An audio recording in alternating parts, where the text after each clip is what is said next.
जब मैं अपने घर का बिजली का बिल कम करवाने के लिए गई, तो मेरे साथ उस आदमी ने जो बदतमीजी की, वो देखकर मुझे बहुत गुस्सा आया। मैंने उसके सामने अपनी फाइल में से एक पेपर निकाला और उसे दिखाया। जैसे ही वो पेपर उसने पढ़ा, उसके चेहरे का रंग बदल गया। मेरा नाम अंजलि है। मैं सो रही थी कि तभी गर्मी से परेशान होकर उठकर बैठ गई। मेरी नज़र छत की तरफ गई तो पंखा बंद हो चुका था। गर्मी बहुत ज्यादा हो रही थी। मैं कमरे से बाहर आकर हॉल में बैठ गई थी, लेकिन वहां पर और ज्यादा गर्मी हो रही थी और पूरे हॉल में धूप फैली हुई थी। मैंने अपने भाई से कहा था कि तुम हॉल में एक चादर बांध दो, लेकिन उसने मेरी नहीं सुनी थी। जिस औरत के सर पर उसके पति का साया न हो, उस औरत की औकात मायके में एक पैसे की नहीं रहती है। मेरे पति का नाम राज था और उसके देहांत को 2 महीने हो चुके थे। थोड़ी देर हॉल में बैठने के बाद मैं फिर से अपने कमरे में चली गई थी। घर के अंदर ऐसा सन्नाटा फैला हुआ था जैसे इस घर ने भी बोलना छोड़ दिया हो। पहले यही घर आवाजों से भरा रहता था। कभी रसोई में बर्तन बजते थे, कभी टीवी की आवाज आती थी, कभी मेरे पति मुझे किसी काम के लिए बुलाते थे, कभी दरवाजे पर कोई रिश्तेदार या पड़ोसी आ जाता था।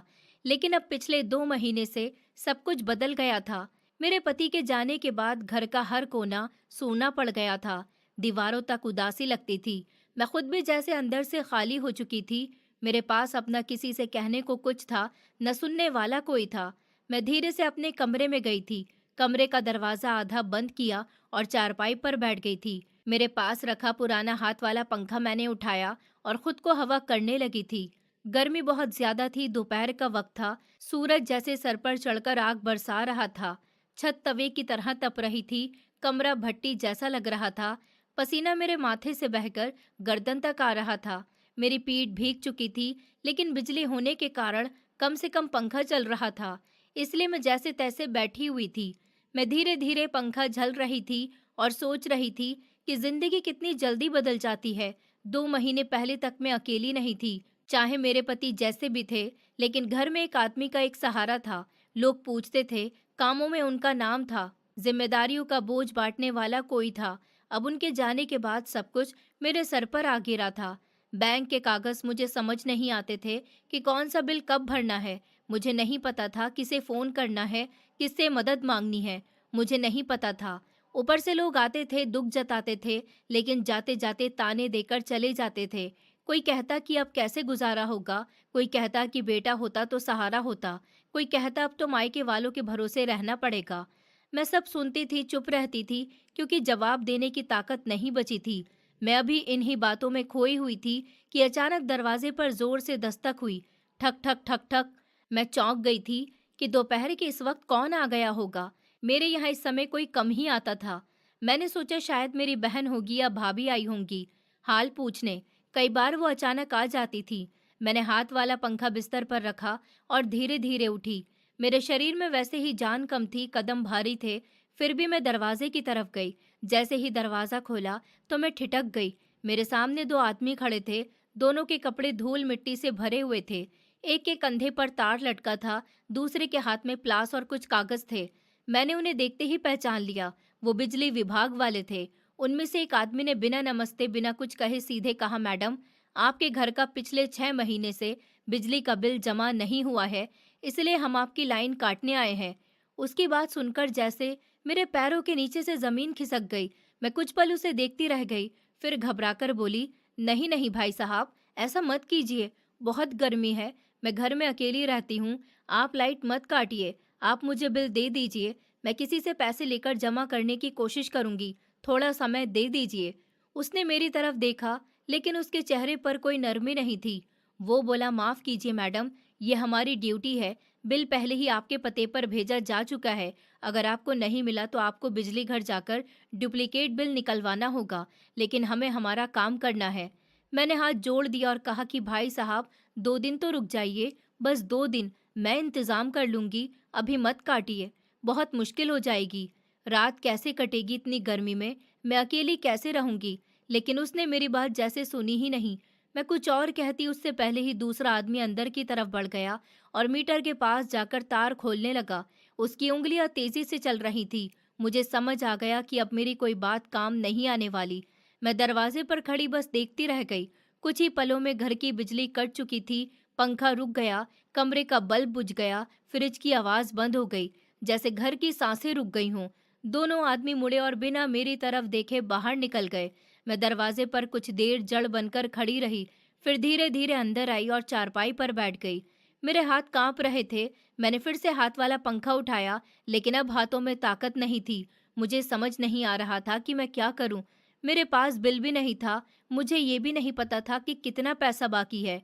मेरे पति पहले ये सब संभालते थे। उन्होंने कभी मुझे इन चीज़ों में शामिल नहीं किया। अब उनके जाने के बाद मुझे पता चल रहा था कि एक घर चलाना कितना मुश्किल होता है। कौन सा बिल कब आता है, कौन सा कागज़ कहाँ है, किसे जमा करना है, मुझे कुछ नहीं मालूम था। मैं वैसे ही बहुत परेशान थी। मेरे पति के देहांत को अभी 2 महीने ही हुए थे। दुख अभी ताज़ा था। उनकी यादें हर चीज़ में बसी थीं। इस चारपाई पर वो बैठते थे, इस अलमारी में उनके कपड़े थे, इस दीवार पर उनकी तस्वीर थी। मैं हर रोज़ थोड़ा-थोड़ा मरती थी। ऊपर से ये नई मुसीबत आ गई थी। गर्मी इतनी थी कि सांस लेना मुश्किल हो रहा था। मेरा सर दर्द से फटने लगा था। मुझे लगा अगर आज कुछ नहीं किया तो रात कैसे कटेगी? अंधेरे में मच्छरों के बीच अकेले कैसे रहूंगी? तभी मुझे अपने भाई का ख्याल आया। मैंने सोचा आखिर भाई है, मुश्किल में काम नहीं आएगा तो कौन आएगा? मैंने कांपते हाथों से फोन उठाया, उसका नंबर मिलाया, घंटी जाने लगी। मैं उम्मीद से फोन को कान पर लगाए रही। काफी देर तक घंटी गई, लेकिन उसने फोन नहीं उठाया।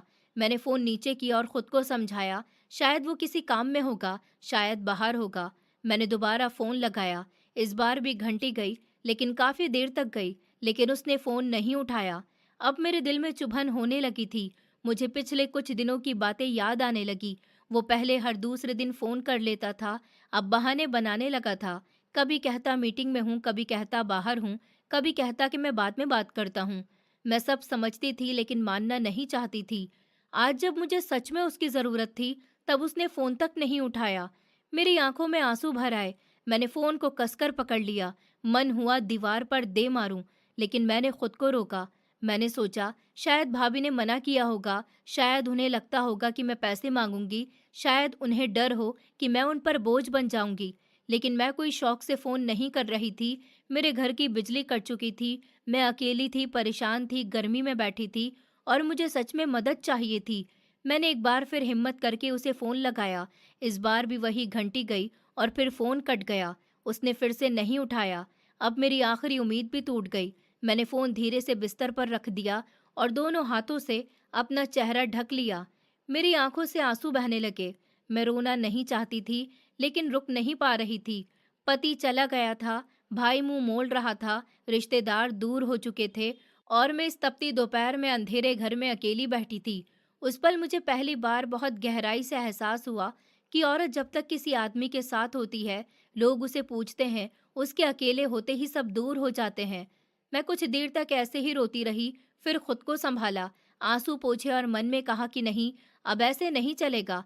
अगर अपना भाई साथ नहीं दे रहा, तो मुझे खुद ही खड़ा होना पड़ेगा। मैं धीरे से उठी, अलमारी खोली, पुराने कागज निकालने लगी। शायद कहीं पुराना बिल मिल जाए, शायद कोई रसीद मिल जाए, शायद मीटर नंबर मिल जाए। कमरा गर्म था, बिजली नहीं थी, पसीना लगातार बह रहा था, दिल टूटा हुआ था। लेकिन फिर भी मैं एक एक फाइल खोल रही थी, क्योंकि अब मुझे समझ आ गया था कि मेरी लड़ाई मुझे खुद ही लड़नी है और अगर आज मैं नहीं संभली तो कल कोई भी मुझे संभालने नहीं आएगा। इस बात को पूरे 2 दिन हो गए थे, लेकिन मेरे भाई ने कॉल बैक तक नहीं किया था। मैं हर थोड़ी देर बाद फ़ोन उठाकर स्क्रीन देखती थी। शायद कोई मिस्ड कॉल हो, शायद कोई मैसेज आया हो, शायद उसने याद किया हो, लेकिन हर बार फ़ोन की स्क्रीन खाली मिलती थी और मेरा दिल थोड़ा और बैठ जाता था। गर्मी से मेरा बुरा हाल होता जा रहा था। घर की दीवारें तप रही थी, छत से आग उतरती महसूस होती थी। दोपहर में कमरे के अंदर बैठना मुश्किल हो जाता था। रात को भी चैन नहीं मिलता था। हवा जैसे रूठ गई थी। हाथ वाला पंखा झलते झलते मेरी कलाई दर्द करने लगती थी। पसीना हर वक्त बहता रहता था। नींद पूरी नहीं होती थी। सर दर्द से फटा जाता था और ऊपर से अकेलापन अलग खा रहा था। मैं सोचती थी अगर बिजली होती तो कम से कम पंखा चल जाता, थोड़ा सुकून मिल जाता, लेकिन अब हर घंटा बोझ जैसा लग रहा था। मैं खुद से कहती थी कि कब तक ऐसे बैठी रहूंगी, कोई तो रास्ता निकालना होगा। फिर मैंने सोचा कि मैं खुद ही बाहर निकल जाती हूँ और खुद ही बिजली का बिल ले आती हूँ। बिजली घर जाकर पूछ लूंगी कि कितना पैसा बाकी है, कैसे जमा करना है। लेकिन अगले ही पल डर ने मुझे पकड़ लिया। मैं कभी भी घर से बाहर अकेले नहीं गई थी। मुझे रास्ते तक ठीक से याद नहीं थे। कौन सी गली कहाँ जाती है, कौन सा दफ्तर कहाँ पर है, किससे बात करनी है, मुझे कुछ नहीं पता था। मैं सोचने लगी, अगर मैं अकेले जाऊंगी तो लोग मुझे किस नज़र से देखेंगे, क्या कहेंगे कि अकेली औरत है, बाहर घूम रही है, कौन है, कहाँ जा रही है। लोग तो बात बनाने के लिए बैठे रहते हैं। मेरे कदम घर की दहलीज तक भी नहीं गए थे और दिमाग ने हजार डर खड़े कर दिए थे। मेरी शादी को 10 साल हो चुके थे और इन 10 सालों में मैं कभी अकेले बाहर नहीं गई थी। मेरे पति चाहे जैसे भी थे, लेकिन मुझे किसी तरह की बाहरी परेशानी नहीं होने देते थे। बैंक का काम, राशन का काम, बिल का काम, दवाई का काम, हर जगह वो खुद जाते थे या मुझे अपने साथ लेकर जाते थे। मैं अकेले बाजार तक नहीं गई थी। उन्होंने मुझे घर से बाहर की दुनिया से लगभग दूर ही रखा था। उस समय मुझे लगता था कि वो मेरा ख्याल रखते हैं, लेकिन आज समझ आ रहा था कि उन्होंने मुझे इतना निर्भर बना दिया था कि उनके जाने के बाद मैं छोटी सी ज़रूरत के लिए भी घबरा रही हूँ।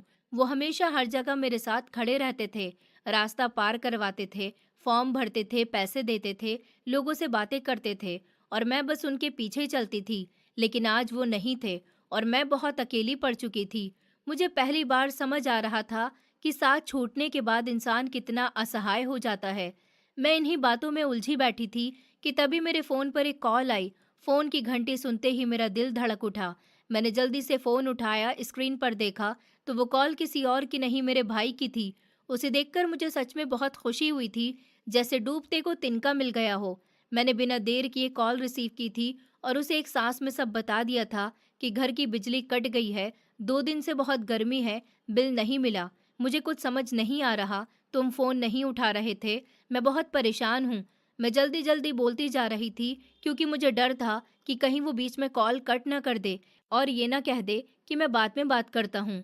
उसने मेरी पूरी बात सुनी और फिर बोला कि अच्छा ठीक है, तुम फिक्र मत करो, मैं बिजली का बिल लाकर तुम्हें दे दूंगा, तुम आराम से घर पर बैठो, कल ही मैं बिजली का बिल लाकर दे दूंगा। उसकी ये बात सुनकर मुझे थोड़ी राहत मिली थी। लगा कि चलो अब सब ठीक हो जाएगा। उसने फिर कहा, अगर तुम्हें कुछ और चाहिए तो बताओ। मैं कुछ पल चुप रही थी। मेरा मन कर रहा था कि उससे कह दूं कि मुझे एक पंखा लाकर दे दो जो बिना बिजली के चलता हो, या बैटरी वाला कुछ ले आओ, बहुत गर्मी है, मुझसे रहा नहीं जा रहा। लेकिन फिर मैंने खुद को रोक लिया था। मैंने सोचा वो शादीशुदा है, उसकी अपनी पत्नी है, उसके अपने बच्चे हैं, उसका अपना घर है, खर्चे होंगे, जिम्मेदारियां होंगी, मैं क्यों उसे और परेशान करूं। इसलिए मैंने धीरे से कहा कि नहीं, मुझे कुछ नहीं चाहिए, बस बिल ले आना। फिर मैंने फ़ोन कट कर दिया था। फ़ोन कटने के बाद मैं पहली बार 2 दिन में थोड़ी हल्की महसूस कर रही थी। मुझे लगा अब कल वो आएगा, बिल देगा, शायद जमा भी करवा देगा, शायद थोड़ी देर बैठकर हाल भी पूछ लेगा। मैं शाम तक उसी उम्मीद में बैठी रही। अगले दिन सुबह जल्दी उठ गई थी। मुझे लग रहा था कि आज वो कभी भी आ सकता है। मैंने घर थोड़ा समेटा, पानी रखा और फ़ोन पास रख लिया। हर आवाज़ पर लगता कि शायद वो आया होगा, लेकिन दिन ढल गया और वो नहीं आया। मैंने सोचा कि शायद किसी काम में फंस गया होगा, कल आ जाएगा। फिर दूसरा दिन भी निकल गया, ना कोई कॉल आया, ना कोई मैसेज आया और ना ही वो खुद आया। मैं परेशान हो गई थी। मेरा भरोसा फिर से टूटने लगा था। मुझे समझ नहीं आ रहा था कि मैं क्या करूं। मैं बार बार फ़ोन उठाती, फिर रख देती, सोचती खुद फ़ोन करूं, फिर सोचती कि अगर उसे करना होता तो खुद कर लेता। मैं फिर चुप बैठ जाती। शाम को जब गर्मी और बढ़ गई तो मेरा मन रोने का करने लगा। मैं सोच रही थी, क्या मैं इतनी अकेली हो गई हूँ कि मेरा अपना भाई भी मेरी छोटी सी मदद नहीं कर सकता। तभी रात को मेरे भाई का एक मैसेज आया। मैंने जल्दी से खोला, उसमें लिखा था कि मैं अभी थोड़ा बिजी हूँ, मैं 1 हफ्ते के बाद तुम्हारा बिल लाकर तुम्हें दे दूंगा। वो मैसेज पढ़ते ही मेरा दिल जैसे बैठ गया। 1 हफ्ता और कैसे कटता? क्या उसे पता नहीं था कि घर में बिजली नहीं है? क्या उसे अंदाजा नहीं था कि मैं अकेली हूँ? क्या उसे फर्क ही नहीं पड़ा? उस छोटे से मैसेज ने मुझे बहुत कुछ समझा दिया था। मैं स्क्रीन को देखती रह गई, फिर धीरे से फोन नीचे रख दिया। मैं समझ गई थी कि सच में कोई किसी का नहीं होता। जब तक सब ठीक चलता है, लोग साथ दिखते हैं। जैसे ही परेशानी आती है, हर कोई अपने काम में बिजी हो जाता है। रिश्तेदार बातें करते हैं, जिम्मेदारी नहीं उठाते। उस रात में बहुत देर तक जागती रही। गर्मी थी, अंधेरा था और मन में कड़वाहट थी। लेकिन उसी कड़वाहट से एक ताकत भी पैदा हो रही थी। मैंने सोचा, अगर मैं आज भी किसी का इंतजार करती रही तो जिंदगी भर करती रह जाऊंगी। मेरी परेशानियां मुझे खुद ही देखनी होंगी। कोई और आकर मेरा घर नहीं संभालेगा, कोई और आकर मेरा बिल नहीं भरवाएगा, कोई और आकर मेरी जिंदगी आसान नहीं करेगा। मैंने उसी रात फैसला कर लिया था कि अब बस बहुत हुआ। कल मैं खुद जाऊंगी, खुद बिजली घर जाऊंगी, खुद ही बिल निकलवाऊंगी, चाहे रास्ता पूछना पड़े, चाहे लोग देखे, चाहे डर लगे, लेकिन अब मैं रुकूंगी नहीं। मैं डरते डरते ही सही मगर जाऊंगी, क्योंकि अगर आज मैंने पहला कदम नहीं उठाया तो हमेशा दूसरों की राह देखते रह जाऊंगी। और अब मैं इंतजार करके टूटना नहीं चाहती थी। मैं खुद चलना सीखना चाहती थी। रात मैंने जैसे तैसे करके गुजारी थी। गर्मी इतनी ज्यादा थी कि नींद मेरी बार बार टूट जाती थी। कभी मच्छर काटते थे, कभी पसीने से कपड़े भीग जाते थे, कभी घुटन होने लगती थी, कभी ऐसा लगता था जैसे कमरे की हवा भी बंद हो गई हो। मैं हाथ वाला पंखा झलते झलते थक जाती थी, फिर कुछ देर रुकती थी, फिर दोबारा शुरू करती थी। आंखें बंद करती तो चिंता सामने खड़ी मिलती थी। बिजली का बिल कितना होगा, कैसे भरूंगी, किससे मदद मांगूंगी? अगर बहुत ज्यादा हुआ तो क्या होगा? अगर जमा ना कर पाई तो क्या? अंधेरे में रहना पड़ेगा। ऐसे ही हजार सवाल मेरे दिमाग में घूमते रहे। रात बहुत लंबी लग रही थी और हर घंटा पहाड़ जैसा भारी था। कभी मैं करवट बदलती थी, कभी उठकर पानी पीती थी, कभी छत को देखती रहती थी। मेरे पति की याद भी बार बार आ रही थी। अगर वो होती तो शायद मुझे इस तरह अकेले नहीं झेलना पड़ता। फिर मैं खुद को समझाती थी कि अब रोने से कुछ नहीं होगा, अब जो है मुझे ही संभालना है। जैसे ही सुबह की हल्की रोशनी खिड़की से अंदर आई, मैं उठकर बैठ गई थी। शरीर टूटा हुआ था, आंखें भारी थी, लेकिन मन में एक जिद थी कि आज चाहे जो हो, मैं खुद जाऊंगी और अपना काम करके आऊंगी। मैंने सबसे पहले रसोई में जाकर थोड़ा नाश्ता बनाया था। घर में ज्यादा कुछ नहीं था, जो था उसी से काम चलाया था। मैंने खुद को भी जबरदस्ती 2 निवाले खिलाए थे, क्योंकि खाली पेट बाहर जाने की हिम्मत नहीं होती। मैंने चाय बनाई थी और धीरे धीरे पी थी। फिर मुंह हाथ धोया था, अलमारी से एक साफ सूट निकाला था, दुपट्टा लिया था, पर्स उठाया था और पुराने कागज देखने लगी थी। मुझे पता नहीं था कौन सा कागज काम आएगा, इसलिए पुराने बिल, आधार कार्ड, कुछ रसीदें और मीटर नंबर ढूंढकर साथ रख लिया था। दरवाजे पर खड़ी होकर मैं कुछ पल रुकी थी।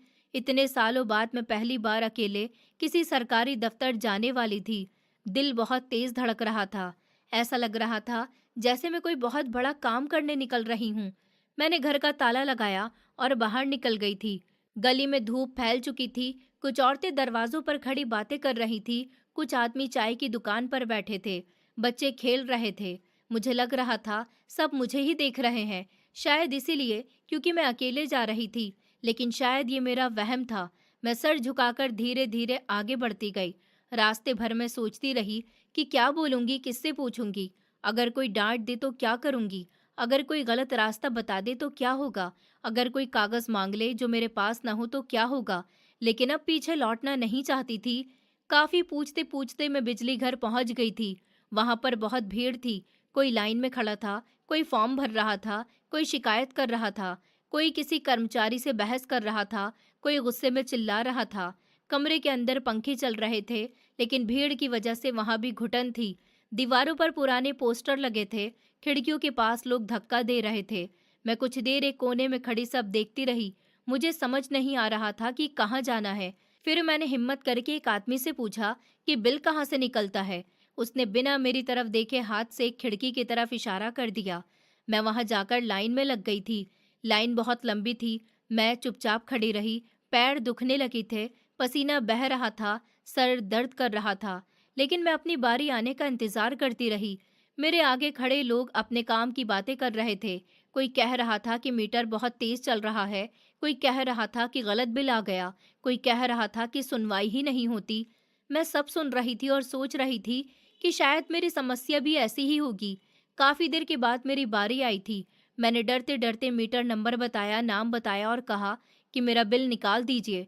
उसने कंप्यूटर में कुछ देखा, फिर मशीन से कागज निकाला और बिना मेरी तरफ देखे मेरी तरफ बढ़ा दिया। मैंने जल्दी से वो कागज हाथ में लिया और साइड होकर देखने लगी। जैसे ही मेरी नजर बिल पर पड़ी, मेरी आंखें खुली की खुली रह गई थी। मुझे समझ ही नहीं आ रहा था कि मैं सही देख रही हूँ या गलत। मैंने फिर से देखा, फिर दोबारा देखा, फिर तीसरी बार देखा, लेकिन रकम वही थी, पूरे 5 लाख रुपए। मेरे हाथ कांपने लगे, कागज जैसे हाथ से गिरने वाला था। मेरा गला सूख गया था, सांस रुकने लगी थी। मुझे लगा शायद किसी और का बिल मुझे दे दिया गया है। मेरे पैरों तले जमीन निकल गई थी। मैं सोच रही थी, हमारे घर का इतना बिल कैसे आ सकता है? मेरे घर में कोई ऐसा सामान नहीं था। न एसी थी, न बड़ा फ्रिज था, न टीवी चलता था, न वॉशिंग मशीन थी, न कोई बड़ा सामान था। बस एक पंखा था, कुछ बल्ब थे और पानी का मोटर लगा हुआ था। उसका इतना ज्यादा बिल कैसे बन सकता है? मैं समझ ही नहीं पा रही थी। मुझे लगा कि कहीं कोई बड़ी गलती हो गई है, या किसी ने हमारे मीटर पर कुछ कर दिया है, या किसी और का हिसाब हमारे नाम चढ़ गया है। मैं तुरंत रिसेप्शन पर गई थी। वहां एक आदमी कुर्सी पर बैठा था, सामने फाइलें रखी थी, लोग उससे कुछ पूछ रहे थे। मैं उसके पास जाकर बोली, भाई साहब, मेरा बिल इतना ज्यादा कैसे आया है? मेरे पति का देहांत हो गया, इसलिए मैं बिल नहीं भर पाई थी, लेकिन इतना ज्यादा बिल आने की क्या वजह है? मुझे कुछ समझ नहीं आ रहा। मैंने उसे अपनी पूरी परेशानी बताई थी, कैसे मैं अकेली हूँ, कैसे घर की बिजली कट गई है और किस तरह मैं पहली बार खुद यहाँ आई हूँ और कैसे मेरे पास इतने पैसे नहीं हैं। मेरी आवाज़ कांप रही थी, आंखों में आंसू भर आए थे। उसने बिल पर एक नज़र डाली और बहुत ठंडे तरीके से बोला, मैम, हम इसमें आपकी कोई हेल्प नहीं कर सकते। आपको विवान जी से बात करनी होगी। विवान सर ही इस बारे में कुछ कर सकते हैं। मैंने जल्दी से पूछा, कौन विवान सर? कहाँ मिलेंगे? क्या अभी मिल सकते हैं? लेकिन उसने मेरी तरफ ठीक से देखा भी नहीं। उसने बस हाथ से साइड होने का मुझे इशारा किया और कहा कि अगला आए। उसने मेरी कोई बात नहीं सुनी थी। मैं वहीं खड़ी रह गई थी। लोग मुझे धक्का देकर आगे बढ़ रहे थे। किसी को मेरी हालत से कोई मतलब नहीं था। किसी को फर्क नहीं पड़ रहा था कि मेरे हाथ में 5 लाख का बिल है और मैं अंदर से टूटी जा रही हूँ। मेरी आंखों से आंसू बहने लगे थे। मैं उन्हें रोकना चाहती थी, लेकिन नहीं रोक पाई। एक तो वैसे ही मेरे ऊपर इतनी परेशानियां आई हुई थी। पति का दुख अलग, अकेलापन अलग, पैसों की चिंता अलग, भाई का मुंह मोड़ लेना अलग, घर की बिजली कट जाना अलग, और अब ये एक नई मुसीबत सामने खड़ी थी। मैं सोच रही थी, 5 लाख कहाँ से लाऊंगी? मैं तो 5 हजार भी सोच समझकर खर्च करती हूँ। इतने पैसे का नाम सुनकर ही मेरे हाथ पैर कांप रहे थे। अगर ये बिल सही हुआ तो मैं क्या करूंगी? घर बेच दूं, क्या गहने बेच दूं, या किससे मांगूं? कौन देगा? मैं एक कोने में जाकर बैठ गई थी। वहां टूटी हुई प्लास्टिक की कुर्सी पड़ी थी। मैं उस पर बैठकर रोने लगी थी। लोग आते जाते रहे, कोई देखता, कोई अनदेखा कर देता। किसी ने पानी तक नहीं पूछा। मैं कुछ देर तक ऐसे ही रोती रही। फिर मैंने अपने आंसू पोंछे और खुद को संभालने की कोशिश की।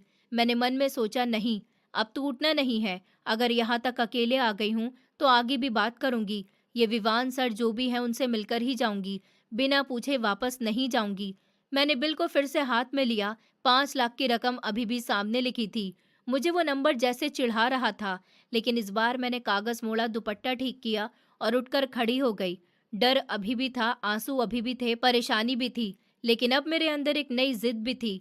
आज मैं जानना चाहती थी कि मेरे जैसे छोटे घर का 5 लाख का बिल आखिर कैसे बना, और अगर किसी ने गलत किया है तो मैं चुप नहीं बैठने वाली थी। अब चाहे जितनी देर लगे, चाहे कितनी ही दौड़ भाग करनी पड़े, मैं सच जानकर ही वापस जाऊंगी, क्योंकि अब मुझे समझ आ गया था कि अगर मैं खुद अपने लिए नहीं लड़ूंगी तो कोई और मेरे लिए लड़ने नहीं आएगा। मैं वहीं एक जगह जाकर बैठी रही थी। मेरे हाथ में वो बिल था और दिमाग जैसे बंद हो गया था। मुझे समझ नहीं आ रहा था कि अब क्या करूं। लोग आते जाते रहे, कोई अपने काम में लगा था, कोई लाइन में खड़ा था, कोई किसी कर्मचारी से बहस कर रहा था, लेकिन मेरी दुनिया जैसे उसी कागज पर रुक सी गई थी। 5 लाख की रकम बार बार मेरी आंखों के सामने घूम रही थी। मैं कभी बिल को देखती थी, कभी सामने दीवार को, कभी छत को। ऐसा लग रहा था जैसे किसी ने मजाक किया हो, लेकिन ये मजाक नहीं था, सच था। और वही सच मेरे सीने पर पत्थर बनकर रखा हुआ था। मैं कुर्सी पर बैठी थी और मेरे हाथ ढीले पड़े थे। तभी कुछ देर बाद एक आदमी मेरे पास आया था। उसकी उम्र शायद 40-45 के आसपास होगी। उसने मुझे कुछ देर देखा, फिर धीरे से बोला, सुनिए मैडम, आपको घर चले जाना चाहिए। लगता है विवान सर आज नहीं आएंगे, वो बहुत बिजी रहते हैं, इसलिए कभी आते हैं कभी नहीं आते। आप कल आ जाइएगा। उसकी आवाज़ में थोड़ी नरमी थी, शायद उसने मेरी हालत देख ली थी। मैंने उसकी तरफ देखा, लेकिन कुछ बोल नहीं पाई। मेरे होठ सूख गए थे। मैंने बस हल्का सा सर हिला दिया था। उसने फिर कहा कि आप परेशान मत होइए, कल आ जाइए, शायद कल मिल जाए। मैं कुछ पल उसे देखती रही, फिर धीरे से उठी, बिल को मोड़ा और अपने पर्स में रख लिया। मेरे कदम भारी थे। मैं वहां से बाहर निकल आई थी। बाहर धूप और तेज हो चुकी थी। सड़क गर्म थी, हवा भी गर्म लग रही थी, लेकिन मेरे अंदर की घबराहट उससे भी ज्यादा थी। मैं धीरे धीरे घर की तरफ चल पड़ी थी। रास्ते भर यही सोचती रही कि कल फिर आना पड़ेगा, फिर लाइन में लगना पड़ेगा, फिर लोगों से पूछना पड़ेगा, और अगर फिर भी काम नहीं हुआ तो क्या होगा। मैं चलते चलते थक गई थी, लेकिन रुकने की जगह भी नहीं थी। आखिर मैं घर पहुंची, ताला खोला और अंदर आकर चुपचाप बैठ गई। घर पहले से ज्यादा सूना लग रहा था, जैसे दीवारें भी मेरा मजाक उड़ा रही हों। मैं चारपाई पर बैठी थी और कुछ देर तक खाली नजरों से सामने देखती रही। फिर मैंने पर्स से बिल निकाला और दोबारा देखा। रकम वही थी। मैं फिर रोना चाहती थी, लेकिन अब आंसू भी जैसे थक चुके थे। तभी मेरे दरवाजे पर दस्तक हुई। ठक ठक ठक। मैं चौंक गई थी। इस वक्त कौन आ गया? मैं धीरे से उठी और दरवाजे तक गई। जैसे ही दरवाजा खोला तो सामने मेरी छोटी बहन खड़ी थी। उसकी आंखों में आंसू थे, चेहरा उतरा हुआ था, बाल बिखरे हुए थे। मुझे उसे देखकर हैरानी हुई थी, क्योंकि जब से मेरे पति का देहांत हुआ था वो एक बार भी मेरे पास नहीं आई थी। फोन तक मुश्किल से किया था, और आज अचानक मेरे दरवाजे पर खड़ी थी।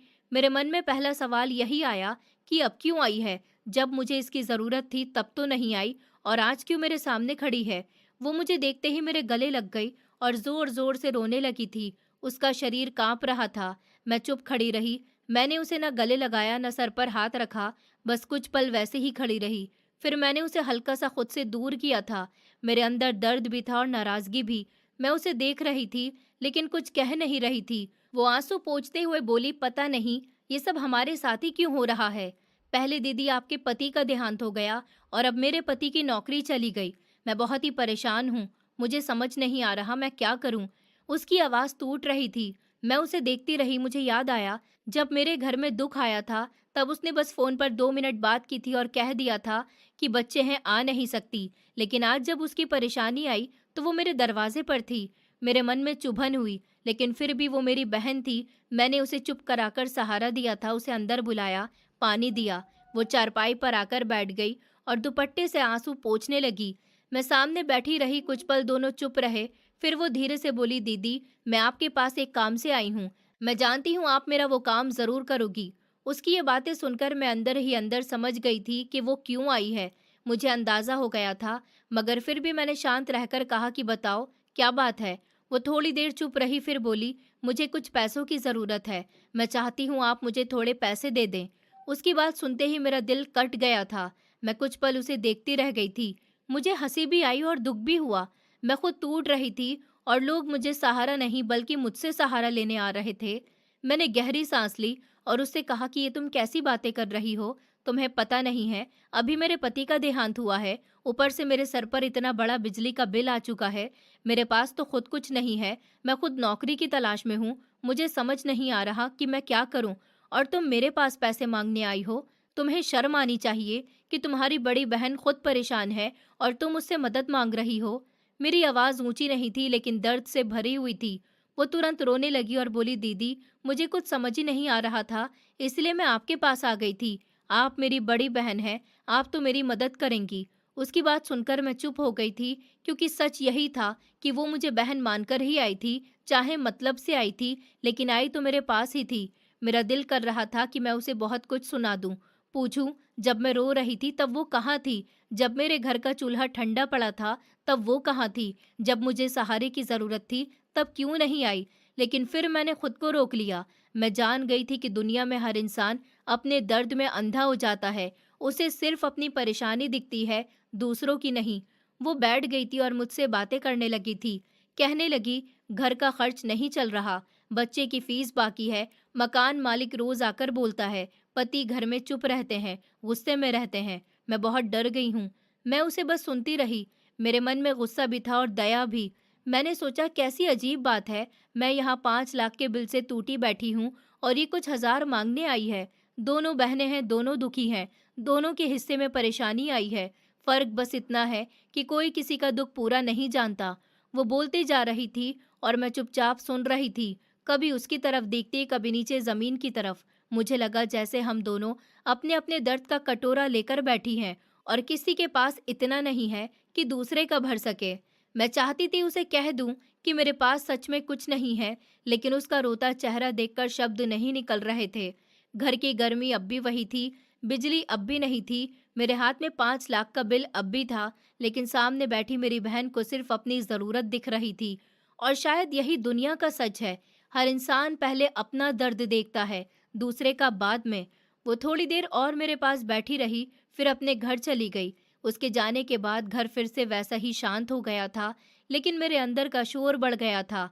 मैं चारपाई पर बैठी रही और सोचती रही कि आखिर मेरी जिंदगी में एक परेशानी खत्म क्यों नहीं होती कि दूसरी सामने खड़ी हो जाती है। छोटी बहन अपने दुख लेकर आई थी और मैं अपने दुख छुपाकर उसे दिलासा देती रही थी। उसके जाने के बाद मैंने गहरी सांस ली और दीवार से सर टिकाकर कुछ देर आंखें बंद कर लीं, लेकिन आराम कहाँ था। दिमाग में वही 5 लाख का बिल घूम रहा था। शाम हो चुकी थी, सूरज ढलने लगा था। घर के अंदर हल्की पीली रोशनी फैल रही थी। गर्मी अभी भी कम नहीं हुई थी, मगर दिन जैसी तेज नहीं थी। मैंने सोचा अगर अभी नहीं गई तो फिर रात हो जाएगी और कल तक फिर बेचैनी खाती रहेगी। क्यों न मैं एक बार फिर बिजली घर का चक्कर लगा कर आऊं। क्या पता आज वो आदमी मिल जाए जिसे सब लोग विवान सर कह रहे थे। शायद वही मेरी मदद कर सके, शायद वही बता सके कि इतना बड़ा बिल कैसे आया है और अगर गलती है तो कैसे ठीक होगा। मैं कुछ देर खुद से लड़ती रही, जाऊं या ना जाऊं। फिर मैंने आखिर में तय कर लिया कि जाना है। अब डर कर बैठने से कुछ नहीं होगा। मैं उठी, अलमारी खोली, सारे कागज निकाले, पुराने बिल, रसीदें, पहचान पत्र सब एक फाइल में रखे। दुपट्टा लिया, दरवाजा बंद किया और घर से बाहर निकल गई थी। शाम का समय था, सड़क पर लोगों की आवाजाही थी, बच्चे खेल रहे थे, दुकानों पर लाइटें जलने लगी थी। मुझे फिर वही घबराहट हो रही थी, लेकिन अब सुबह वाली झिझक थोड़ी कम थी, क्योंकि एक बार बाहर निकल चुकी थी। मैं धीरे धीरे कदम बढ़ाती ब्रिज की ओर चली गई थी। वहीं से आगे बिजली घर पड़ता था। रास्ते में लोग आते जाते रहे, लेकिन अब मैं सर झुकाकर नहीं बल्कि सीधी चल रही थी, जैसे अपने काम पर जा रही हूँ। वहां पहुंचकर मैंने गेट पर खड़े एक आदमी से पूछा, सर आ गए क्या? उसने मेरी तरफ देखा और बोला कि हाँ, सर तो आ चुके हैं, अंदर बैठे हैं। उसकी बात सुनकर मेरे दिल की धड़कनें तेज हो गई थी। मैंने फाइल और कसकर पकड़ी और सीधा ऑफिस की तरफ चल दी थी। ऑफिस का दरवाजा आधा खुला था। मैंने अंदर झांका तो एक आदमी कुर्सी पर बैठा हुआ था। वो लंबा चौड़ा और देखने में बहुत खूबसूरत था। गोरा रंग, साफ कपड़े, बाल सेट किए हुए और बैठने का अंदाज ऐसा जैसे उसे खुद पर बहुत भरोसा हो। उसकी उम्र शायद 40 के आसपास होगी, लेकिन खुद को बहुत संभाल कर रखता था।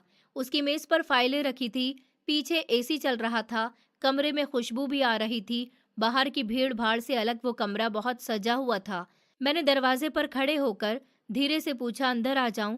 उसने एक नज़र मुझे देखा और बिना कुछ पूछे हाथ से इशारा किया, आ जाइए। मैं धीरे से अंदर गई और सामने कुर्सी पर बैठने लगी। तो उसने कहा, बैठिए, डरिए मत। मैं बैठ गई, लेकिन मन घबराया हुआ था। मैं जैसे ही बैठी, मैंने बिना रुके अपनी सारी परेशानी बताने लगी कि मेरे पति का देहांत हो गया है, घर की बिजली कट गई है, मुझे बिल नहीं मिला था, आज निकलवाया तो 5 लाख का आया है। मैं अकेली हूँ, मेरे पास इतने पैसे नहीं हैं, मुझे कुछ समझ नहीं आ रहा मैं क्या करूँ। मैं बोलती जा रही थी और वो मुझे गौर से देख रहा था। उसके चेहरे पर हल्की मुस्कान थी, लेकिन वो मुस्कान मुझे अच्छी नहीं लगी। मैं बोलकर चुप हुई तो उसने कुर्सी पर पीछे टिकते हुए कहा कि आप फिक्र मत कीजिए, आपका ये 5 लाख का बिल 5,000 का भी हो सकता है। उसकी ये बात सुनकर मुझे एक पल को राहत मिली। मुझे लगा कि शायद सच में कोई रास्ता है, लेकिन उसने तुरंत आगे कहा, लेकिन उसके बदले में आपको मेरी एक बात माननी होगी। मेरी सांसें रुक सी गईं। मैं उसे हैरानी से देखने लगी कि वो मुझसे इस तरह क्यों कह रहा है। मैंने धीमे से पूछा, कैसी बात? उसने मेज पर उंगलियां बजाईं और बोला, देखिए, अगर आप ये केस वगैरह करेंगी, कोर्ट में जाएंगी, शिकायत करेंगी, तो उससे आपका कोई फायदा नहीं होगा। सिर्फ आपका पैसा और समय दोनों खराब होंगे। लोग चक्कर कटवाते रहेंगे, काम कुछ नहीं होगा। लेकिन अगर आप मेरा थोड़ा फायदा कर दें तो आप बहुत फायदे में रहेंगी। उसकी बातें सुनकर मेरा मन बेचैन होने लगा था। मैं समझने लगी थी कि वो किस तरफ जा रहा है, लेकिन फिर भी मैं चुप रही। उसने आगे झुककर कहा, मेरी पत्नी का देहांत हो गया है, मैं काफी टाइम से अकेला रहता हूँ। मैं चाहता हूँ कि आप थोड़ा टाइम मेरे साथ गुजारें, आपको भी अच्छा लगेगा और आपका काम भी हो जाएगा। उसने ये बात ऐसे कही जैसे कोई बहुत बड़ा आसान सौदा बता रहा हो, जैसे मैं कोई इंसान नहीं, सामान हूँ जिसे जरूरत ने कमजोर कर दिया है और अब कोई भी कीमत लगाकर खरीद सकता है। कुछ पल के लिए मुझे विश्वास ही नहीं हुआ कि उसने मेरे सामने ये कहा है। मैं उसे देखती रह गई। मेरे कान गर्म हो गए, चेहरा जलने लगा, दिल में जैसे आग लग गई थी। मुझे लगा जैसे किसी ने मेरे दुख का मजाक उड़ा दिया हो। मैं मदद मांगने आई थी और उसने मेरी मजबूरी पर गंदी नजर डाल दी थी। उसे क्या लगा, मैं अकेली हूं तो झुक जाऊंगी, मेरे पति नहीं रहे तो बिक जाऊंगी, मेरे पास पैसे नहीं है तो इज्जत छोड़ दूंगी। मेरी आंखों में गुस्सा भर आया था। उसने शायद सोचा मैं मान जाऊंगी, क्योंकि वो कुर्सी पर आराम से बैठा मुझे घूर रहा था। मैंने एक पल भी और वहां बैठना जरूरी नहीं समझा। मैं तुरंत अपनी जगह से उठ खड़ी हुई थी। उसने सोचा शायद मैं जाने लगी हूँ, तो बोला, सोच लीजिए मैडम, ऐसे मौके रोज नहीं मिलते, आपका बड़ा फायदा कर रहा हूँ। उसकी ये बातें सुनकर मेरा खून खौल उठा। मैंने मेज पर रखी अपनी फाइल उठाई और उसे घूरकर कहा कि तुम्हारी हिम्मत कैसे हुई मुझसे इस तरह की बात करने की? मैं मदद मांगने आई थी, खुद को बेचने नहीं। उसने हंसने की कोशिश की और बोला, अरे नाराज क्यों होती हैं? मैंने तो बस रास्ता बताया है। मैंने कहा, तुम्हारे जैसे लोग ही औरतों की मजबूरी देखकर गंदे सौदे करते हैं। तुम्हें शर्म आनी चाहिए। कुर्सी पर बैठकर लोगों का काम करना चाहिए या उनकी इज्जत खरीदनी चाहिए? मेरी आवाज ऊंची हो गई थी। बाहर शायद लोगों ने सुन लिया था। वो तुरंत थोड़ा संभल कर बोला, धीरे बोलिए, ऑफिस है। मैंने कहा, ऑफिस है तभी तो बोल रही हूँ, ताकि सब सुने कि तुम क्या करते हो। वो एकदम सकपका गया था। उसके चेहरे का रंग उतर गया था। शायद उसे उम्मीद नहीं थी कि मैं जवाब दूंगी। मैं गुस्से में कांप रही थी, लेकिन डर अब खत्म हो चुका था। मैं मुड़ी और तेज कदमों से बाहर निकल गई थी। बाहर आते ही मेरी सांसें तेज चलने लगी, दिल धड़क रहा था, आंखों में आंसू भी थे और आग भी। मैं बाहर बरामदे में खड़ी होकर कुछ देर खुद को संभालती रही। मेरे हाथ कांप रहे थे, लेकिन इस बार कमजोरी से नहीं, गुस्से से। मुझे समझ आ गया था कि दुनिया में कुछ लोग मदद नहीं करते, मजबूरी का फायदा उठाते हैं। लेकिन मैंने मन में उसी वक्त कसम खा ली थी कि चाहे कितना भी समय लगे, चाहे कितनी भागदौड़ करनी पड़े, मैं इस बिल की सच्चाई भी निकालूंगी और ऐसे आदमी को सबक भी सिखाऊंगी, क्योंकि आज उसने गलत औरत चुन ली थी। मैं टूटी जरूर थी, मगर बिकी नहीं थी। मैंने गुस्से से उसे देखा और साफ आवाज में कहा, तुम फालतू की बातें कर रहे हो। तुम्हें कुछ पता भी है कि मैं कौन हूँ? मेरी आवाज में ऐसा भरोसा था कि वो एक पल को चुप हो गया था। अभी तक जो आदमी कुर्सी पर पीछे टिककर अकड़ में बैठा था, उसकी गर्दन सीधी हो गई थी। मैंने बिना देर की अपनी फाइल खोली थी। मेरे हाथ अब कांप नहीं रहे थे, क्योंकि गुस्से ने डर को खत्म कर दिया था। फाइल के अंदर मेरे पति के कुछ जरूरी पेपर्स रखे हुए थे। कुछ पहचान के कागज थे, कुछ पुराने दस्तावेज थे और कुछ ऐसे कागज थे जिन्हें देखकर समझदार आदमी तुरंत समझ जाए कि मामला साधारण नहीं है। मैं एक एक कागज निकालकर उसके सामने रखने लगी थी। पहले तो उसके चेहरे पर वही हल्की मुस्कान थी, जैसे उसे लगता हो मैं बस उसे डराने की कोशिश कर रही हूँ। लेकिन जैसे ही उसने उन पेपर्स पर नजर डाली, उसकी मुस्कान थोड़ी सी गायब हो चुकी थी। उसने कुर्सी से थोड़ा आगे झुककर कागजों को गौर से देखना शुरू किया था। उसकी आंखों में पहले हैरानी आई, फिर बेचैनी, फिर डर। मैंने साफ देखा था कि उसके चेहरे का रंग धीरे धीरे उड़ रहा था। अभी कुछ देर पहले जो आदमी मुझे मजबूर समझकर सौदा कर रहा था, वही अब कागजों को ऐसे देख रहा था जैसे जमीन उसके नीचे से खिसक गई हो। उसने एक कागज उठाया, फिर दूसरा, फिर तीसरा। उसके हाथों की तेजी कम हो गई थी, उंगलियां धीमी पड़ गई थी, माथे पर पसीना चमकने लगा था। कमरे में एसी चल रहा था, फिर भी उसके चेहरे पर घबराहट साफ दिख रही थी। वो बार बार मेरी तरफ देखता, फिर कागजों की तरफ देखता। शायद उसे यकीन नहीं आ रहा था कि मैं वही औरत हूँ जिसे उसने अकेली, बेसहारा और कमजोर समझ लिया था। शायद वो मुझे पहचानने की कोशिश कर रहा था, शायद किसी पुराने नाम से जोड़ रहा था, शायद उसे समझ आ रहा था कि उसने बहुत बड़ी गलती कर दी है। मैं उसकी आंखों में उतरता डर देख रही थी और पहली बार मुझे लगा कि कुछ लोग सिर्फ ताकत की भाषा समझते हैं, इंसानियत की नहीं। वो हकलाकर कुछ बोलना चाहता था, लेकिन शब्द नहीं निकल रहे थे। उसने धीरे से पूछा, ये कागज आपके पास कैसे हैं? मैंने उसे कोई जवाब नहीं दिया। मैं बस चुपचाप उसे देखती रही। मेरी चुप्पी ही उसके लिए सबसे बड़ा जवाब थी। उसने फिर मेरी तरफ देखा, जैसे पूछना चाहता हो कि आप आखिर हैं कौन? लेकिन मैं अब उससे कोई बात नहीं करना चाहती थी। मैं जितना बोलना चाहती थी बोल चुकी थी। अब बोलने की बारी उसकी थी, डरने की बारी उसकी थी। वो तुरंत अपनी कुर्सी से उठा और बोला, मैडम आप बैठिए, शायद कोई गलतफहमी हो गई। मैं आपका काम अभी कर देता हूँ, आप परेशान मत होइए। उसकी आवाज़ अब पहले जैसी नहीं थी, उसमें अकड़ नहीं थी, नरमी भी नहीं थी, सिर्फ डर था। मैंने उसकी तरफ देखा भी नहीं। मैंने वो सारे पेपर्स उसके सामने फिर से सरका दिए थे, ताकि वो उन्हें ठीक से देख ले और समझ ले कि सामने बैठी औरत कोई ऐसी वैसी नहीं है जिसे वो मजबूरी में झुका लेगा। उसने जल्दी जल्दी फाइल के कागज पलटे और बार बार मेरी तरफ देखा। उसकी सांसें तेज थी। वह पूरी तरह घबरा चुका था। शायद उसे लग रहा था कि अगर मैंने चाहा तो उसका खेल यहीं खत्म हो सकता है। मैं अब भी चुप थी, क्योंकि कभी कभी चुप रहना सबसे बड़ा जवाब होता है। उसने कुर्सी खींचकर कहा, मैडम आप बैठ जाइए, मैं पानी मंगवाता हूँ, मैं आपका बिल अभी देखता हूँ। लेकिन मैंने बैठना जरूरी नहीं समझा। मैंने फाइल उठाई और उसकी तरफ बिना पलक झपकाए देखा। उसके चेहरे का रंग उड़ चुका था। अभी थोड़ी देर पहले वही आदमी मुझे नीची नजर से देख रहा था और अब खुद नजरें नहीं मिला पा रहा था। मैंने एक शब्द भी नहीं कहा। मैं मुड़ी और चुपचाप वहां से बाहर निकल गई थी। मेरे कदम मजबूत थे, तेज थे और इस बार उनमें डर नहीं था। बाहर बरामदे में आते ही मैंने गहरी सांस ली। ऐसा लग रहा था जैसे कमरे की गंदी हवा से निकलकर बाहर आई हूँ। मैं सीधी सीढ़ियों से नीचे उतरी और बाहर आ गई। लोग अपने काम में लगे थे। किसी को कुछ पता नहीं था कि अंदर क्या हुआ है, लेकिन मुझे पता था कि आज पहली बार मैंने खुद के लिए खड़े होकर जवाब दिया है। मैं सड़क पर निकल आई थी, शाम ढल रही थी, हवा थोड़ी ठंडी होने लगी थी, लेकिन मेरे अंदर गर्म लावा जैसा गुस्सा अभी भी था। मैं चलते चलते सोच रही थी कि दुनिया कितनी जल्दी फैसला कर लेती है। अगर औरत अकेली है तो कमजोर है, अगर परेशान है तो बिक जाएगी, अगर मदद मांग रही है तो झुक जाएगी। लेकिन हर औरत ऐसी नहीं होती। कुछ टूटकर भी खड़ी रहती हैं, कुछ रोकर भी लड़ती हैं, कुछ अकेली होकर भी किसी से कम नहीं होती। रास्ते भर में यही सोचती रही। मैं घर पहुंची, दरवाजा खोला और अंदर आ गई। घर वैसा ही शांत था, लेकिन मैं वैसी नहीं रही थी जो सुबह निकली थी। उससे ज्यादा मजबूत होकर लौटी थी। मैंने मेज फाइल पर रखी, पानी पिया और चारपाई पर बैठ गई। मेरा दिल अब भी तेज धड़क रहा था, लेकिन इस बार घबराहट से नहीं, हिम्मत से। मैं जानती थी कि बात यहीं खत्म नहीं हुई है। वो आदमी अब जरूर समझ चुका होगा कि उसने गलत इंसान से पंगा लिया, और मैं भी समझ चुकी थी कि अब मुझे किसी से डरकर नहीं जीना। अगर मुझे अपना हक चाहिए तो आवाज भी उठानी होगी, और जरूरत पड़े तो लोगों को उनकी औकात भी दिखानी होगी। मैं कुछ देर चुप बैठी रही, फिर आसमान की तरफ देखा और मन ही मन कहा, अब मैं पहले वाली नहीं रही, अब जो भी होगा सामने से होगा। मैं नजरें झुकाकर बैठी थी। रात हो चुकी थी। घर के अंदर अंधेरा और सन्नाटा दोनों फैले हुए थे।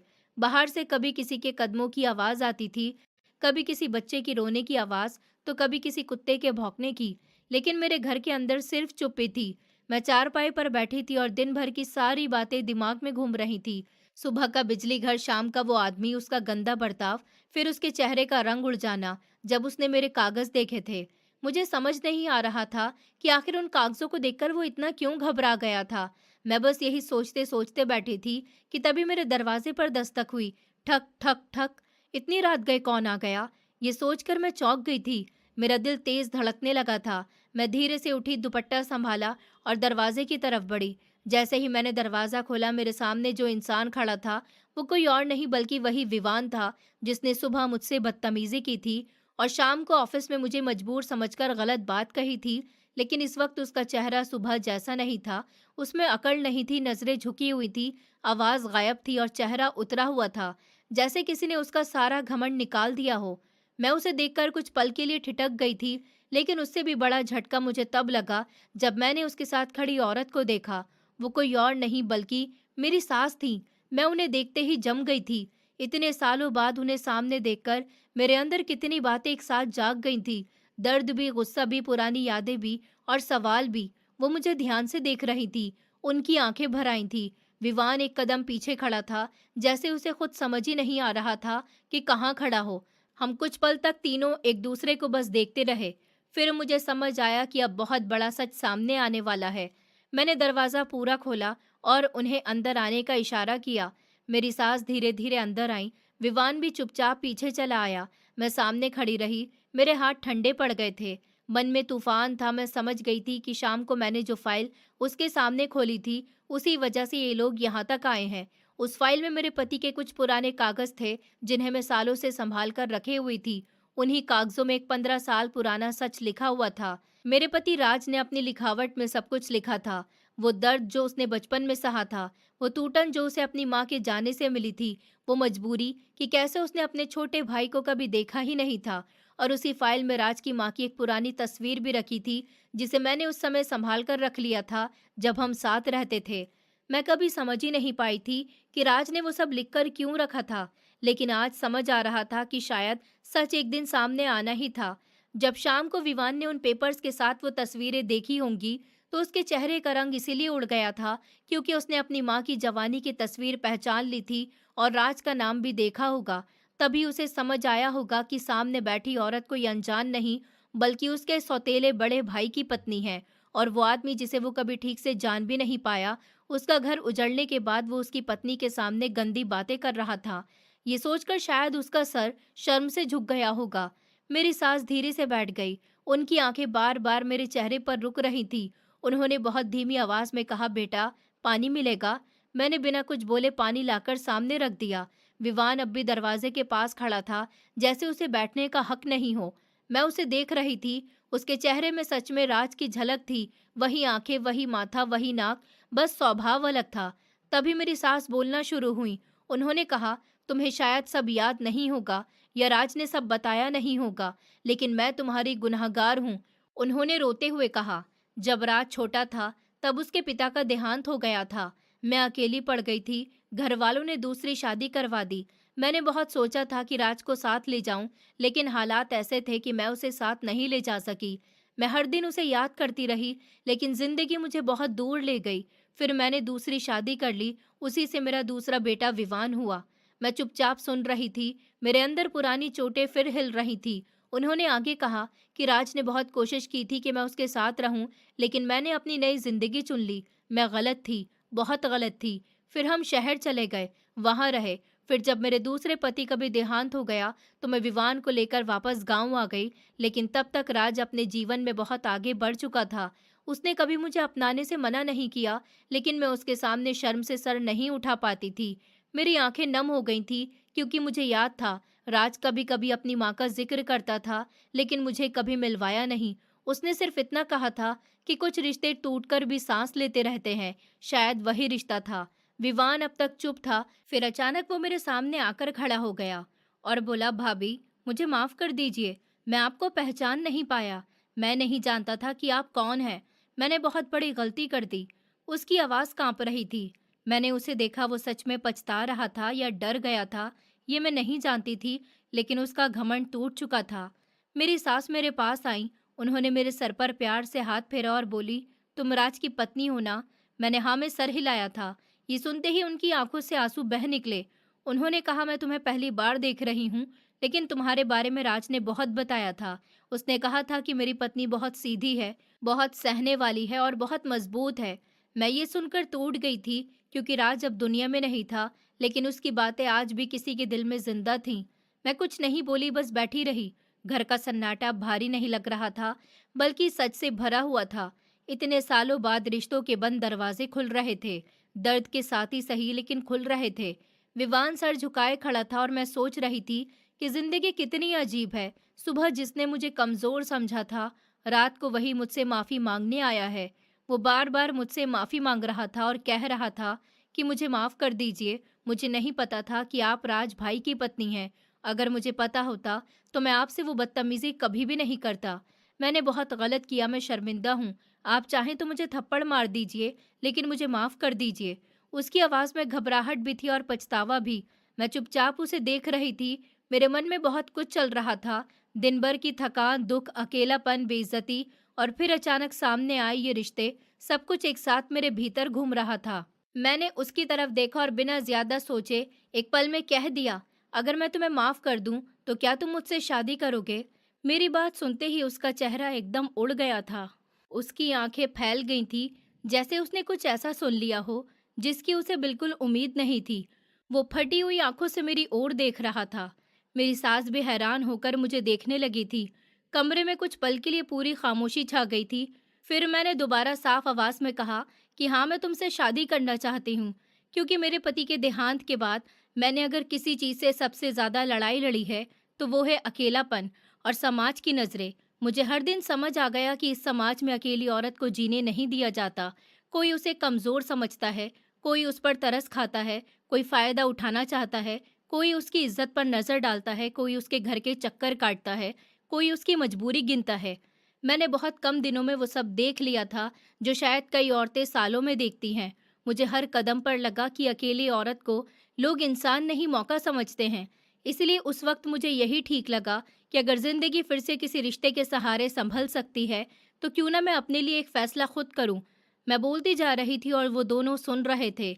मेरी सास की आंखें भर आई थी। शायद उन्हें पहली बार एहसास हो रहा था कि एक औरत पर अकेलेपन का बोझ कितना भारी होता है। विवान अब भी चुप खड़ा था। वो कभी मेरी तरफ देखता, कभी जमीन की तरफ। उसे समझ नहीं आ रहा था कि क्या जवाब दें। तभी मेरी सास अपनी जगह से खड़ी हुई और सर झुकाकर बोली कि हाँ बिल्कुल, अगर तुम राज की पत्नी होकर भी आज इतना बड़ा दिल दिखा रही हो, तो मैं तुम्हारा साथ दूंगी। मैं तुम्हारी शादी अपने दूसरे बेटे से करूंगी। राज ने मेरे ऊपर बहुत एहसान किए हैं। मैं उसके कर्जदार हूँ। मुझे तब पता चला था कि वो वापस गांव आ गया, तो वो मुझसे मिलने आया था जब मेरी किडनी के इलाज के लिए मेरे पास पैसे नहीं थे। उसने मुझे पैसे दिए थे। वो मेरा बहुत अच्छा बेटा था। उसने कभी मुझसे हिसाब नहीं मांगा। उसने सिर्फ इतना कहा था कि माँ, आप ठीक रहो। मेरी आंखों से आंसू बहने लगे थे। मैं पहली बार ये सब सुन रही थी। राज ने कभी मुझसे ये बातें नहीं बताई थी। उसने चुपचाप अपनी माँ की मदद की और कभी जिक्र तक नहीं किया। मेरी सास रोते हुए बोली, पता नहीं उसने तुम्हें बताया या नहीं, लेकिन वो दिल का बहुत साफ था। उसने मुझे कभी ठुकराया नहीं, जबकि मैंने उसे बहुत दर्द दिया था। अगर आज मैं उसके लिए कुछ कर सकती हूँ, तो बस यही कि उसकी पत्नी को अकेला ना रहने दूं। अगर तुम दोनों राजी हो, तो मैं तुम्हारी शादी कराऊंगी। कमरे का माहौल बदल चुका था। जो रात डर और शर्म से शुरू हुई थी, वही अब नए फैसले की रात बन गई थी। विवान ने धीरे से मेरी तरफ देखा और बहुत धीमी आवाज में कहा, अगर आप सच में ये चाहती हैं और अगर इससे आपका जीवन संभल सकता है, तो मुझे कोई ऐतराज नहीं। लेकिन मैं आपके लायक नहीं हूँ। मैंने आपके साथ बहुत गलत किया। मैंने कहा, इंसान गलती से छोटा नहीं होता, गलती मानकर बदलने में बड़ा होता है। उसने पहली बार सीधी नजर से मुझे देखा। उसकी आंखों में सम्मान था। अगले कुछ दिनों में घर के बड़े बुजुर्ग बुलाए गए, बातें हुई, लोग हैरान भी हुए। कुछ ने ताने भी दिए, कुछ ने कानाफूसी भी की। लेकिन इस बार मैंने किसी की परवाह नहीं की। मैंने ठान लिया था कि अब मैं अपनी जिंदगी लोगों से डर के नहीं जीऊंगी। मेरी सास हर काम में आगे रही। उन्होंने खुद कहा कि ये शादी धूमधाम से होगी, ताकि कोई उंगली ना उठाए। बहुत सादगी से लेकिन इज्जत के साथ हमारी शादी कर दी गई। मैं दुल्हन बनी तो मेरे मन में अजीब सा दर्द भी था और सुकून भी। राज की याद भी थी और नए रास्ते का डर भी। मगर कहीं भीतर एक राहत थी कि अब घर फिर से सूना नहीं रहेगा। शादी की पहली रात मुझे लगा था कि विवान मुझसे नाराज होगा या दूरी बनाए रखेगा, लेकिन ऐसा कुछ नहीं था। वो कमरे में आया तो बहुत संकोच में था। उसने आते ही सबसे पहले मुझसे फिर से माफी मांगी और कहा, मैं जानता हूँ कि आप बहुत शरीफ हैं और मैंने आपके साथ बहुत बदतमीजी की है। मैं उसके लिए आपसे दोबारा माफी मांगता हूँ। अगर आप चाहें तो मुझे कभी माफ मत कीजिए, लेकिन मैं जिंदगी भर आपकी इज्जत करूंगा। उसकी बातें सुनकर मेरे दिल का बोझ थोड़ा हल्का हुआ। मैंने पहली बार महसूस किया कि शायद ये रिश्ता मजबूरी से शुरू हुआ है, लेकिन इज्जत पर टिक सकता है। उसने फिर से कहा, मैं सच में आपको अपनी पत्नी के रूप में स्वीकार करता हूँ और कोशिश करूंगा कि आपको कभी कोई दुख न दूं। मुझे ये सुनकर बहुत खुशी हुई थी। मुझे दोबारा एक सहारा मिल गया था। कई दिनों बाद मुझे लगा कि शायद जिंदगी खत्म नहीं हुई थी, बस रुक सी गई थी और अब फिर से चलने लगी है। मैंने धीरे धीरे अपने पिछले दुख भूलना शुरू कर दिए। पुराने घाव पूरी तरह भरे नहीं थे, लेकिन अब उन पर मरहम लगने लगा था। घर में फिर से आवाजें आने लगी। रसोई में फिर चूल्हा जलने लगा। शाम को कोई हाल पूछने वाला था, सुबह कोई चाय मांगने वाला था। मैं फिर से जीना सीख रही थी। मैंने अपने अकेलेपन से बाहर निकलना शुरू कर दिया था और नए जीवन का निर्माण करना शुरू कर दिया था। अब मैं सिर्फ किसी की विधवा नहीं थी, मैं फिर से एक औरत थी, एक इंसान थी जिसके पास आगे बढ़ने का हक था, और मैंने वही हक अपने हाथों से वापस लिया था। दोस्तों, उम्मीद करती हूँ आपको हमारी कहानी पसंद आई होगी। कहानी पसंद आई है तो वीडियो को लाइक करें, चैनल पर नए हैं तो चैनल को सब्सक्राइब करें और हाँ, नोटिफिकेशन बेल को ज़रूर दबाएं ताकि अगली अपडेट सबसे पहले आपको मिले।